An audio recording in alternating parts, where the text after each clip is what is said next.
నమస్తే, welcome to our channel. నేను మీ ప్రియాంకారావు. దేశవ్యాప్తంగా ఎన్నో స్కాములు జరుగుతూ వస్తాయి. అయితే ఒకే స్కామ్ కొన్ని రాష్ట్రాల్లో జరిగితే అది ఎలాంటి స్కామ్ అంటే విద్యా వ్యవస్థలో స్కూల్ లేదు, స్కూల్లో పిల్లలు లేరు, వాళ్ళకి పాఠ్య పుస్తకాలు లేవు, కానీ అక్కడున్న టీచర్స్కి మాత్రం జీతాలు వస్తున్నాయి, అది కూడా లక్షల్లో. మరి ఎక్కడ జరిగింది ఇది అనేది ఈ వీడియోలో తెలుసుకుందాం. సో దీనికి సంబంధించి మనతో మాట్లాడడానికి సీనియర్ జర్నలిస్ట్ సిఎస్ రావు గారు ఉన్నారు. ఆయనతో మాట్లాడి మరిన్ని విషయాలు తెలుసుకుందాం. నమస్కారం సార్. నమస్తే. అంటే ఫస్ట్ టైం వింటున్నాం, స్కూల్ లేదు, విద్యార్థులు పుస్తకాలు లేవు, ఏదీ లేదు, కానీ లక్షల్లో జీతాలు మాత్రం ఇస్తున్నారు అని చెప్పేసి. ఇది ఎలా సాధ్యం సార్? అసలు ఎక్కడ జరిగింది? ఇప్పుడు వస్తున్న అఫీషియల్ న్యూస్ ప్రకారం 7,993 స్కూల్స్ లో ఒక్క విద్యార్థి కూడా లేడు. కానీ ఆ స్కూల్స్ లో టీచర్లు ఎంతమంది ఉన్నారు కదా, సుమారుగా 26,000 మంది టీచర్స్ ఉన్నారు. 26,000 మంది. వీళ్ళు జీతాలు తీసుకొని లక్షల జీతాలు తీసుకుంటున్నారు. వర్క్ లేదు, స్కూల్ లేదు, స్కూల్లో బోధన లేదు, వెళ్లాల్సిన అవసరం లేదు, చింతపండు వ్యాపారం చేసుకోవచ్చు, చీరల వ్యాపారం చేసుకోవచ్చు, జీతాలు మాత్రం నెల తీసుకుంటారు. తీసుకున్న వాళ్ళకన్నా బుద్ధి ఉండాలి, ఇచ్చినోడికన్నా బుద్ధి ఉండాలి. అవునా? తీసుకున్నోడికి బుద్ధి లేదు, ఇచ్చినోడికి బుద్ధి లేదు. ప్రజల సొమ్ముని ఈ విధంగా దుర్వినియోగం చేస్తున్నటువంటి ప్రభుత్వాలు ఉన్నాయి. ఆ ప్రభుత్వం ఇదే మనదే, మన ప్రభుత్వమే, భారత ప్రభుత్వం. ఎందుకంటే ఈ డేటా నేను చూపిస్తాను. ఆ డేటాలో తెలంగాణ కూడా ఉంది, కాకపోతే పాపం ఏపీ లేదు. అంతవరకు కొంత ఏదో ఊరట ఆంధ్రప్రదేశ్ ప్రభుత్వానికి, కానీ తెలంగాణ ఉంది ఈ జాబితాలో. అఫీషియల్ లెక్క ప్రకారం 2024-25 విద్యా సంవత్సరంలో దేశవ్యాప్తంగా 7,993 ప్రభుత్వ పాఠశాలలో ఒక్క విద్యార్థి కూడా చేరలేదని చెప్పి ఎవరు చెప్పారు? కేంద్ర విద్యాశాఖ అఫీషియల్గా చెప్పింది. 7,993 స్కూల్లో ఒక్క విద్యార్థి కూడా చేరలేదు ప్రభుత్వ స్కూల్స్లో దేశవ్యాప్తంగా. ఇక పాఠశాలల్లో ఏకంగా ఈ పాఠశాలలకి ఒక విద్యార్థి కూడా చేరినటువంటి పాఠశాలలకి 20,817 మంది 20,817 మంది ఉపాధ్యాయులు ఉన్నారు, టీచర్స్ ఉన్నారు. ఒక విద్యార్థి కూడా లేడు, టీచర్స్ మాత్రం 20,817 మంది ఉపాధ్యాయులు ఉన్నారు. వీళ్ళకి మాత్రం లక్షల జీతాలు ఇస్తుంది గవర్నమెంట్. ఇక విద్యార్థులు ఒక్కడు కూడా జీరో ఎన్రోల్మెంట్. ఇది జీరో ఎన్రోల్మెంట్. అసలు కనీసం వచ్చిన హాజరు చేసుకున్న విద్యార్థి లేడు ఈ స్కూల్లో. ఇలాంటి స్కూల్లో అత్యధికంగా ఎక్కడ ఉన్నాయి తెలుసా? ద గ్రేట్ దీది, పశ్చిమ బెంగాల్. పశ్చిమ బెంగాల్లో హైయెస్ట్ ఎంత ఉన్నాయి అంటే ఈ 7,993 స్కూల్స్ లో పశ్చిమ బెంగాల్లో 3,812 స్కూల్స్ ఉన్నాయి. 3,812 స్కూల్స్.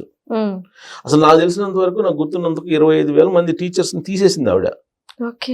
ఎందుకు? ఆ ఎగ్జామ్ ఏదో సరిగ్గా సక్రమంగా నిర్వహించలేదని చెప్పి 25,000 మంది టీచర్స్ ఒకేసారి తీసేసింది ఆవిడ, ప్రభుత్వ టీచర్స్ ని. ఆ తర్వాత స్థానంలో తెలంగాణ ఉంది. ఇది విచిత్రం.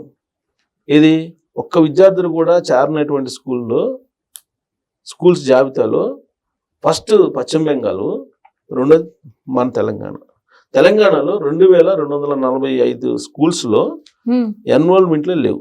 ఎన్రోల్మెంట్ ఎక్కడా లేవు. జీరో ఎన్రోల్మెంట్ అంటే చేరడానికి ఎవరు రాలా. Zero enrolment. 2,245 స్కూల్స్ ఉన్నాయి. అంటే ఈ స్కూల్స్ లో ఉండే టీచర్స్ కి ఇలాంటి స్కూల్లో పనిచేసే ఉపాధ్యాయుల సంఖ్య కూడా అధికంగానే ఉంది. ఈ మొత్తం పశ్చిమ బెంగాల్లో కానీ తెలంగాణలో కానీ 17,965 మంది ఒక బెంగాల్లోనే ఉన్నారు. ఇది జీరో ఎన్రోల్మెంట్ స్కూల్స్ లో. మిగతానేమో తెలంగాణలో ఉన్నారు. తెలంగాణలో 1,116 మంది జీరో ఎన్రోల్మెంట్ స్కూల్స్, అంటే విద్యార్థులు లేనటువంటి స్కూల్స్ లో 2,245 స్కూల్స్ ఉంటే తెలంగాణలో, వాటిల్లో 1,116 మంది ఉపాధ్యాయులు పనిచేస్తున్నట్టు ఉంది. 1,116 మంది వాళ్ళు టీచర్స్ ఉన్నారు. మరి ఎవరికి పాఠాలు చెబుతున్నారు వీళ్ళు?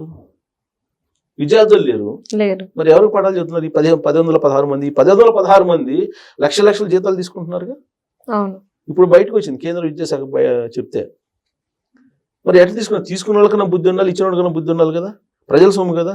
మీరు నేను ప్రత్యక్షంగాను పరోక్షంగాను మిగతా ప్రజలందరూ మళ్ళాంటి వాళ్ళు మొత్తం ట్యాక్స్ డైరెక్ట్ గాను ఇండైరెక్ట్ గా, డైరెక్ట్ ట్యాక్స్ అయితేనే వాళ్ళు ఎంప్లాయీస్ కడతారు, ఇండైరెక్ట్ ట్యాక్స్ ప్రజలందరూ కడతారు. లాస్ట్ కి అడుక్కు తినే వాళ్ళు కూడా ఇండైరెక్ట్ ట్యాక్స్ కడతారు. సోపు అగ్గిపెట్ట ఏది కొన్నా కానీ ట్యాక్స్ రూపంలో వసూలు చేస్తారు కదా. అందరు సొమ్మే కదా వీళ్ళు తీసుకుంటుంది. వీళ్ళు 116 మంది తెలంగాణలో జీరో ఎన్రోల్మెంట్, అంటే విద్యార్థులు లేని స్కూల్లో పనిచేస్తున్నారు. వీళ్ళకి జీతాలు వస్తున్నాయి.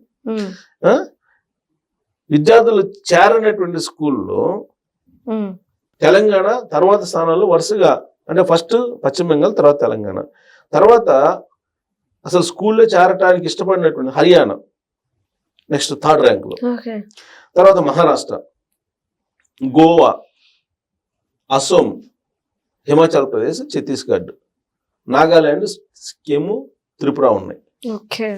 అయితే తమాషా ఏంటంటే కేంద్ర ప్రాంతాల్లో జీరో ఎన్రోల్మెంట్ స్కూలే లేవు. కేంద్ర పాలిత ప్రాంతాల్లో లేవు జీరో ఎన్రోల్మెంట్ స్కూల్, అన్నిట్లో పిల్లలు ఉన్నారు. కానీ ఈ రాష్ట్రాల్లో మాత్రం ఈవెన్ ఢిల్లీలో కూడా లేదు. ఢిల్లీలో కూడా జీరో ఎన్రోల్మెంట్ ఉన్నటువంటి పరిస్థితి లేదు. ఆంధ్రప్రదేశ్లో కూడా లేనట్టుంది, ఇవ్వలేదుగా, జాబితా అయితే ఇవ్వలేదుగా. సో కాబట్టి జీరో ఎన్రోల్మెంట్ ఉన్నటువంటి స్కూల్స్ ఉన్నటువంటి రాష్ట్రాలు నేను ఇప్పుడు లిస్ట్ చదివాను. దాంట్లో ఫస్ట్ పశ్చిమ బెంగాల్ ఉంటే, 2 తెలంగాణ. ఎవరు సొమ్ము ఇదంతా? ఎందుకు ఇస్తున్నారు? సంఘాలు పెట్టుకుంటారు, ప్రభుత్వ సంఘాలు పెట్టుకుంటారు. మళ్ళా ప్రభుత్వ ఉద్యోగుల సంఘం, ప్రభుత్వ టీచర్స్ సంఘం, ఇలాంటివన్నీ పెట్టుకొని వీళ్ళు మాకు డిమాండ్లు చేస్తుంటారు. ఏం డిమాండ్లు? మాకు పిఆర్సీ వేయండి, ఫిట్మెంట్ పెంచండి, డిఏలు ఇవ్వండి, ఐఆర్లు ఇవ్వండి, ఇంకా అవసరమైతే కరువు వచ్చింది మాకు కరువు బత్యం ఇవ్వండి, ఇలాంటివి కూడా డిమాండ్ చేస్తుంటారు. మరి వీళ్ళు ఎలా తీసుకుంటున్నారు అసలు ఈ 10,000? కానీ ఏ ప్రభుత్వ ఉద్యోగ సంఘ నేత అయినా సరే, మా రాష్ట్రంలో 2,000 స్కూల్లో జీరో ఎన్రోల్మెంట్ ఉంది, 1,116 మంది ఉపాధ్యాయులకు ఊరినే జీతాలు ఇస్తున్నారు, దీనికి ఏదైనా ప్రత్యామ్నాయం చూపండి అని చెప్పి ఒక్క ప్రభుత్వ ఉద్యోగ నేత అయినా సరే ప్రభుత్వం దృష్టి తీసుకొచ్చాడా? తీసుకురాల. పని చేయకూడదు, నెల లక్షల జీతాలు కావాలి. ఇలాంటి యాటిట్యూడ్ ఉన్నటువంటి ప్రభుత్వ ఉద్యోగుల్ని ఏం చేయాలి? ట్రంప్ ఏం చేస్తున్నాడు? ఓడబీగుతున్నారు, మొత్తాన్ని తీసి పడేస్తున్నాడు. 4 లక్షల మందిని తీసేయడానికి టార్గెట్ పెట్టి ఇప్పుడు ఆల్రెడీ 2 లక్షల మంది తీసేసాడు. డోజ్ అనేటువంటి డిపార్ట్మెంట్ ఆఫ్ ఎఫిషియన్సీ అని పెట్టి ఇవాళ ప్రజలు 97% ప్రజలు, 3% మంది ఉద్యోగులు, ఈ 3% మంది ప్రజల మీద పెత్తనం చెల్లిస్తున్నారు. వీళ్ళు ఏమనాలి వీళ్ళని? ఇప్పుడు ఇలాంటి డేటా చూసిన తర్వాత సగటు పౌరుడు వీళ్ళ పట్ల ఏ విధంగా వ్యవహరిస్తాడు? ఏమనుకుంటారు వీళ్ళ మీద? జన్జీ ఉద్యమాలు రావా? నేపాల్లో వచ్చిందంటే ఎందుకు వస్తుంది? ఏదో ఇలాంటి వాటి కారణంగానే. ఇప్పుడు జన్జీ ఉద్యమం రావాలని చెప్పి రాహుల్ గాంధీ అంటున్నాడు. ఇప్పుడు ఇలాంటి అంశాలను పట్టుకొని రాహుల్ గాంధీ జనాల్లోకి వెళ్తే ఖచ్చితంగా ర్యాలీ అవుతారు జనాలు. అంతే. ఇప్పుడు ఇక్కడ కేటీఆర్ అంటున్నాడు జన్జడ్ ఉద్యమం రావాల్సిందేనని. మరి ఇలాంటిది ఇప్పుడు యూత్ నిరుద్యోగులు ఎవరైతే ఈ డేటా చూసిన తర్వాత ప్రభుత్వంలో ఉండేటువంటి ఉద్యోగుల్ని ఏమనుకుంటారు? నేననేది ఎవరైతే అవినీతి పరులు, అక్రమాలు చేస్తారో, సోమరిపోతులు ఉంటారో, ఎవరైతే పని చేయకుండా డబ్బులు తీసుకుంటారో వాళ్ళ గురించి మాత్రమే. ఎందుకంటే పొలోమని వచ్చేస్తారు అందరూ, మమ్మల్ని అంటారు కానీ పనిచేసే వాళ్ళని ఎవ్వరు అనరు, నిజాయితీ వాళ్ళని ఎవ్వరు అనరు. ఒకవేళ ఎవరైనా అన్నా కానీ ఆ పాపం అన్నోడికే తగిలిద్ది. సో అవినీతి చేసేవాడిని మాత్రమే అంటున్నాం మనం, సోమరిపోతులు మాత్రం అంటున్నాం. ప్రజలు డబ్బు తీసుకొని సోమరిపోతుల్లాగా కొంతమంది లక్షల జీతాలు తీసుకుంటూ చింతపండు వ్యాపారం, చీరల వ్యాపారం, చిట్ల వ్యాపారం చేసుకుంటున్నట్టు మహానుభావులు ఉన్నారు. వాళ్ళని అంటున్నాం మనం, నిజాయితీ చేసిన వాళ్ళు అంటలేదు మనం. ఇది కేంద్ర ప్రభుత్వం, కేంద్ర విద్యాశాఖ బయటపెట్టినటువంటి డేటా కదా ఇది. మరి ఇంతమంది జీతాలు ఇస్తున్నారంటే మరి ప్రజల పట్ల ప్రభుత్వాలకు ఉన్నట్టు చిత్తశుద్ధి ఏంటి? ప్రభుత్వ ఉద్యోగులకి సమాజం పట్ల ఉన్నటువంటి బాధ్యత ఏంటి? ఇది కదా ప్రశ్నించాలి ప్రభుత్వ ఉద్యోగుల సంఘ నేతలు. అదేమంటే మేము ప్రభుత్వాన్ని పడగొట్టగలం, దించగలం అని చెప్పి వార్నింగ్లు ఇస్తుంటారు. ప్రజలు 97% మంది ప్రజలు తిరగబడిన రోజు వీళ్ళందరూ ఎక్కడ ఉంటారో ఆలోచించుకోవాలి వీళ్ళు. కనీసం ప్రభుత్వ ఉద్యోగ సంఘ నేత అయినా సరే ఇలా ఉంది రాష్ట్రంలో పరిస్థితి అని ఒక్కళ్ళన్నా అన్నారా? ఒక్కళ్ళు కూడా అనలేరు కదా. జీరో ఎన్రోల్మెంట్ అంటే సిగ్గుసేటు కదా వాళ్ళకి, జీరో ఎన్రోల్మెంట్ అంటే. అందుకే కొన్ని రాష్ట్రాలు ఏం చేసినాయి అంటే ప్రభుత్వ ఉద్యోగ పిల్లలు ఖచ్చితంగా ప్రభుత్వ స్కూల్లో చదివి తీరాల్సిందే, లేదంటే మీకు ఇంక్రిమెంట్లు ఉండవు. ప్రమోషన్స్ ఉండవు అని చెప్పి తీర్మానాలు చేసినటువంటి రాష్ట్రాలు ఉన్నాయి. ఓకే. రేవంత్ రెడ్డి గారు తల్లిదండ్రులను చూడనటువంటి ప్రభుత్వ ఉద్యోగులకి 10 నుంచి 15% జీతాలు కట్ చేస్తారని చెప్పి రీసెంట్ గా రేవంత్ రెడ్డి గారు అనౌన్స్ చేశారు. అవును. అలాంటి స్టేట్మెంట్స్, అలాంటి కఠినమైన నిర్ణయాలు తీసుకోవాలి. మీరు జీరో ఎన్రోల్మెంట్ ఉన్న స్కూల్స్ లో మీకు ఎందుకు ఉద్యోగం అసలు అవును. అవసరం లేదు కదా. సో కాబట్టి ఇప్పటికైనా సరే ప్రభుత్వ ఉద్యోగ సంఘ నేతలు ఎవరైతే ఉన్నారో వాళ్ళు బాధ్యత వ్యవహరించాలి. లేదంటే ఏదో ఒక రోజు, ఇవాళ కాకపోతే రేపుగా తర్వాత ఖచ్చితంగా సమాధానం సమాజానికి చెప్పాల్సిన పరిస్థితి వీళ్ళకి వస్తుంది. Okay, right. Thank you so much sir.